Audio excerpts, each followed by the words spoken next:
A very good morning to all of you. Today we'll start accounting equation practical questions. Okay, हम accounting equation के अब question series start करेंगे from D K Goyal. Unsolved questions हम एक एक questions लगाएंगे. ठीक है, जितनी भी क्वेश्चंस होंगे will solve from D K Goyal. तो पहला हमें अकाउंटिंग इक्वेशन प्रेफर किया जाता है कि हम फॉर्मेट हॉरिजॉन्टली बनाएं ताकि हमारे पास स्पेस ज़्यादा मिल जाए. इट इज़ नॉट कंपलसरी कि हमें हॉरिजॉन्टली ही बनाना है, बट आप वर्टिकली भी बना सकते हो.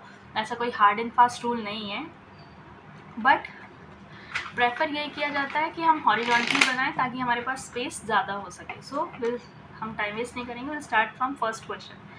पहला, फॉर्मेट कैसे बनेगा? Serial number, transaction, assets is equal to liability plus capital. ये हमारी अकाउंटिंग इक्वेशन कहती है जितनी असेट्स हैं वो किसके इक्वल होती है? हमारे लाइबिलिटी प्लस कैपिटल के. तो पहला फर्स्ट क्वेश्चन है हमारा, क्या कहता है? Sandeep started business with cash. ठीक है, तो हमने सीरियल नंबर में 1 डाला. Sandeep started business with cash. Cash से संदीप ने क्या किया? बिजनेस स्टार्ट किया है. ठीक है, कैश से स्टार्ट किया, कितने से स्टार्ट किया? 1 लाख रुपीज़. तो यहाँ आ जाएगा 1 लाख. ठीक है, प्लस कैपिटल में भी क्या आ जाएगा हमारा? 1 लाख, क्योंकि जितना होगा उतना ही तो कैपिटल होगा. कैश स्टार्ट किया तो कैपिटल भी तो उतना ही होगा. ठीक है, ये हमारा हो गया फर्स्ट वन. ठीक है, उसके बाद हम क्या करेंगे? एज इट इज़ कुछ नहीं हुआ. उसके बाद इसको हम करें, इसको हम लिख लेते हैं. दैट इज फर्स्ट वन हो गया. ठीक है, और तो कुछ नहीं है. उसने क्या किया? स्टार्टेड बिजनेस विद कैश, मतलब हमारा कैश में ऐड हुआ प्लस कैपिटल. इसको हम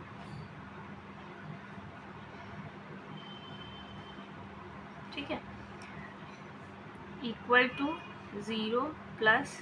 ठीक है, अब हमारा सेकेंड ट्रांजेक्शन क्या कहता है? Purchase furniture for cash. अगर फॉर एग्जांपल आप जाते हो फर्नीचर परचेज करने. ठीक है, तो क्या लिखोगे? पहले यहाँ लिखोगे परचेज फर्नीचर फॉर कैश. ठीक है, अब आप फर्नीचर परचेज करने गए तो आपके पास असेट्स आई. ठीक है, प्लस फर्नीचर. तो यहाँ हम क्या कर देंगे? फर्नीचर कितने के लिए है? फर्नीचर कितने के लिए है? 5000 के. 5000 के फर्नीचर आ गए. ठीक है, उसके बाद आपने कैश में पे किया है तो हमारे पास से क्या हुआ? 5000 पैसे भी तो जाएंगे. ठीक है, अब आपके पास से पैसे भी गए, फर्नीचर भी आ गया. जितने के फर्नीचर, फॉर एग्जांपल आप ही लेने गए हो, अगर आप लेने जाते हो तो आपके पॉकेट से या बैंक अकाउंट से पैसे जाते हैं और आपके पास एक असेट आ जाती है जिसको हमने फर्नीचर यहाँ नाम दिया है. ठीक है, उसके बाद आपकी आ जाएगी न्यू इक्वेशन.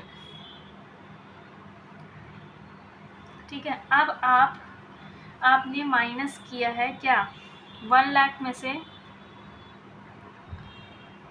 आपका 1 लाख में से कितना गया?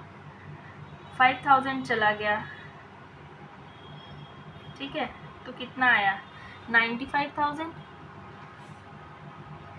Plus 5000 is equal to 0 plus 1 lakh.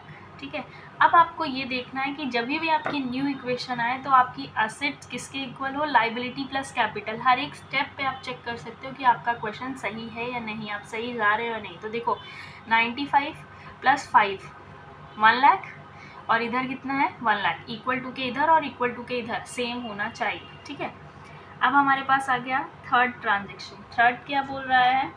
Purchase goods for cash. देखो, गुड्स को हम गुड्स नहीं लिखेंगे अकाउंटिंग इक्वेशन में, हम उसको स्टॉक लिखते हैं. गुड्स क्या होता है? वो सामान होता है जिसमें हम अपना बिजनेस कर रहे हैं. जैसे हम कपड़े में बिजनेस कर रहे हैं तो that is goods for us. ठीक है, मगर अगर हमारा कपड़े का बिजनेस है और हमने फर्नीचर खरीदा है तो वो असेट हो जाएगा. ठीक है, गुड्स मतलब वो माल जिसमें हम बिजनेस कर रहे हैं. ओके, तो क्या है? Purchase goods for cash. तो आपने कैश में परचेज किया है गुड्स, तो हमारे पास क्या आ जाएगा? स्टॉक. स्टॉक कितने का आ जाएगा? प्लस 20,000 का स्टॉक आ गया. कैश में परचेज किया है तो 20,000 क्या हो गए हमारे, कैश में से माइनस भी तो होंगे, ठीक है। अब हम देखें हमारी न्यू इक्वेशन क्या बोलती है, हमारा assets is equal to liability same है या नहीं, ठीक है। करें न्यू इक्वेशन।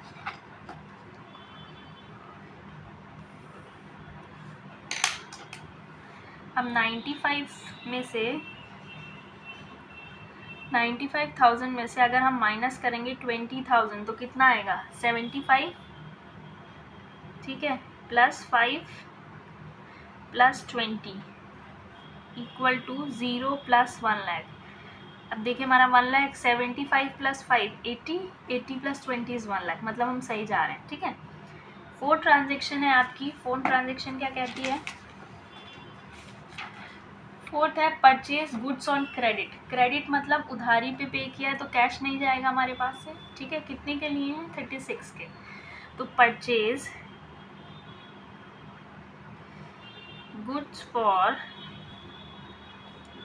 ऑन क्रेडिट, उधारी पे लिए हैं, ठीक है, क्रेडिट पे लिए हैं तो हमारे पास स्टॉक तो आएगा ही, ठीक है। स्टॉक कितने का आएगा, 36,000।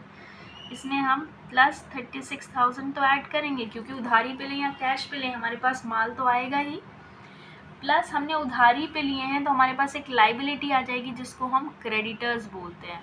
कितने की लाइबिलिटी आएगी, 36,000 की, ठीक है। अब हम देखते हैं न्यू इक्वेशन हमारी मैच कर रही है नहीं।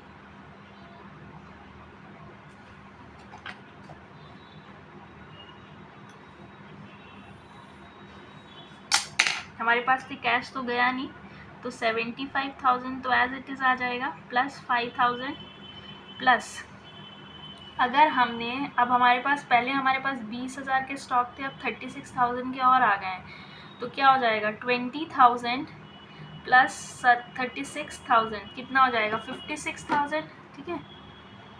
56,000 is equal to 36,000 plus 1 lakh, कितना आया, 1,36,000 इधर आ रहा है, ठीक है।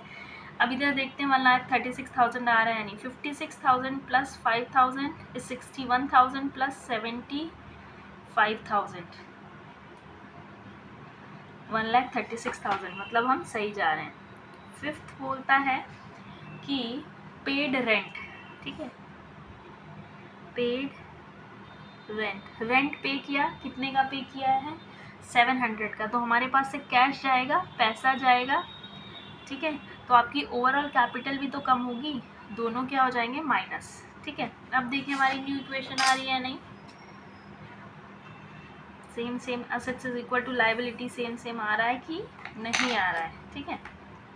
हमने क्या किया था, अब 75,000 में से माइनस किया हमने 700, कितना आया, 74,300 plus 5,000 plus 56,000 is equal to 36,000 plus, अब 1 लाख में से हमने माइनस किया कितना, 700, कितना आया, 99,300, ठीक है।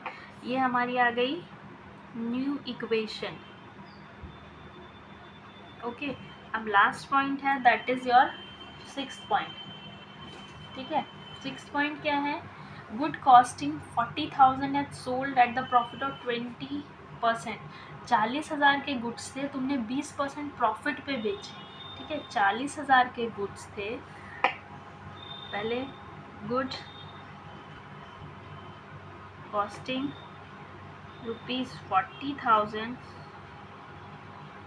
सोल्ड एट 20% प्रॉफिट, ठीक है। तुमने 40,000 के गुड्स थे और कितने में बेचे हैं, 20% के प्रॉफिट में बेचे हैं, ठीक है। 40,000 के गुड्स थे, अगर 40,000 के गुड्स 40,000 के गुड्स 20% प्रॉफिट पे बेचोगे तो क्या आएगा, 8,000, मतलब 40,000 के गुड्स, क्या बोल रहा है, 40,000 के गुड्स कितने में बेचे हैं, 20% पे बेचे हैं, तो कितना आया, 8,000, मतलब 40,000 के गुड्स कितने में बिके हैं, 48,000, तो 8,000 का प्रॉफिट हुआ, ठीक है।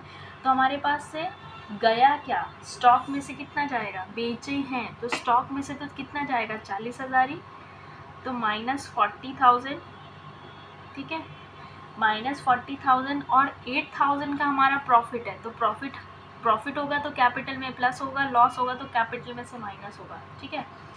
8,000 का हो गया। उसके बाद कैश, हमने क्या बोला है, गुड कॉस्टिंग इतना सोल्ड एट फॉर कैश, तो हमारे पास कैश कितना आएगा 48,000।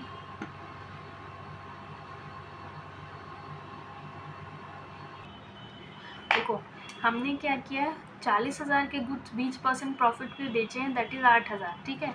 मतलब हमारे पास से गुड्स कितने गए 40,000 के, पैसे कितने आए 48,000, तो प्लस हो जाएगा हमारे पास 48,000, ठीक है।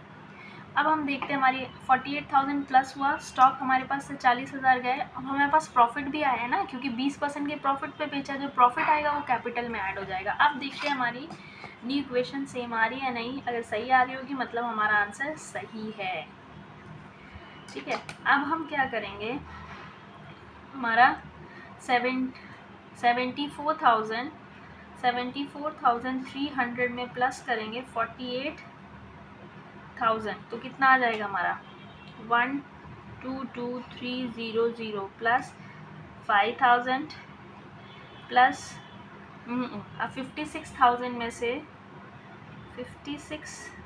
में से माइनस करेंगे हम कितना, हमारे पास स्टॉक कितना गया था 40,000 गया था ना, तो कितना आएगा हमारे पास से 16,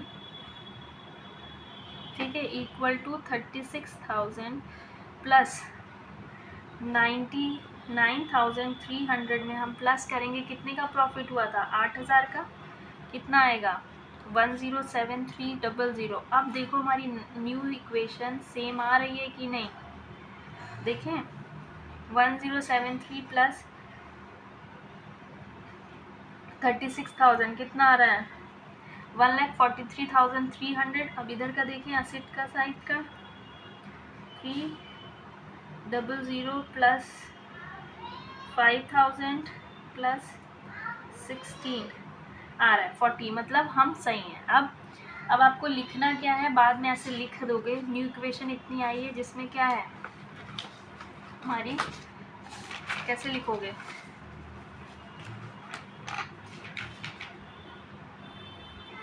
कैसे लिखोगे, एसेट्स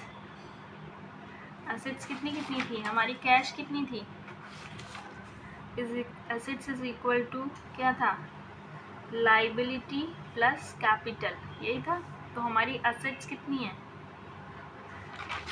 कैश कितने की थी, कैश